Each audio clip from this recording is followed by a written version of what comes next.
on en sait un peu plus sur le cabinet et les services du vice-président de la République.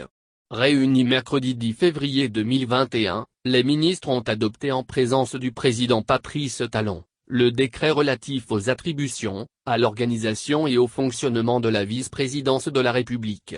Lire le compte-rendu du conclave gouvernemental qui a également adopté le décret portant maintien en fonction des recteurs et vice-recteurs des universités d'Abomey-Calavi et de Parakou-Panché. Compte-rendu du Conseil des ministres. Le Conseil des ministres s'est réuni ce mercredi 10 février 2021, sous la présidence de M. Patrice Talon, président de la République, chef de l'État, chef du gouvernement. Les décisions ci-après ont été prises. Mesures normatives.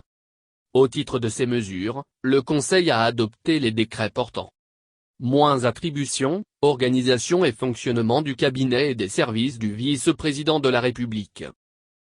Création, attribution, composition, organisation et fonctionnement du cadre institutionnel de mise en œuvre de la politique holistique de protection sociale en République du Bénin. Maintien en fonction des recteurs et vice-recteurs des universités d'Abomey-Calavi et de Parakou. Approbation des statuts de l'Agence béninoise de gestion intégrée des espaces frontaliers, ABGF, puis nomination. Des membres représentant l'État au sein du conseil d'administration de la société Bénin Diffusion. Des membres du conseil d'administration de l'Agence pour le développement du numérique, ADN. Des membres du conseil d'administration de l'Agence des services et systèmes d'information, ASI, ainsi que des membres des conseils d'administration des centres des œuvres universitaires et sociales d'Abomey-Calavi et de Parakou. Communication.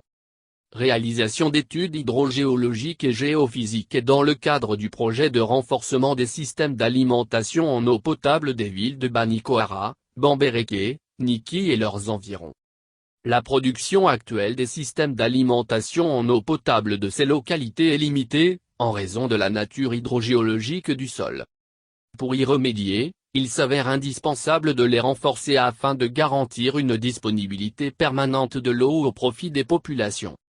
À cet effet, une consultation a été organisée pour la réalisation des études hydrogéologiques et géophysiques d'avant-projet sommaire ainsi que d'avant-projet détaillé, en vue de la sélection d'un prestataire réputé en la matière.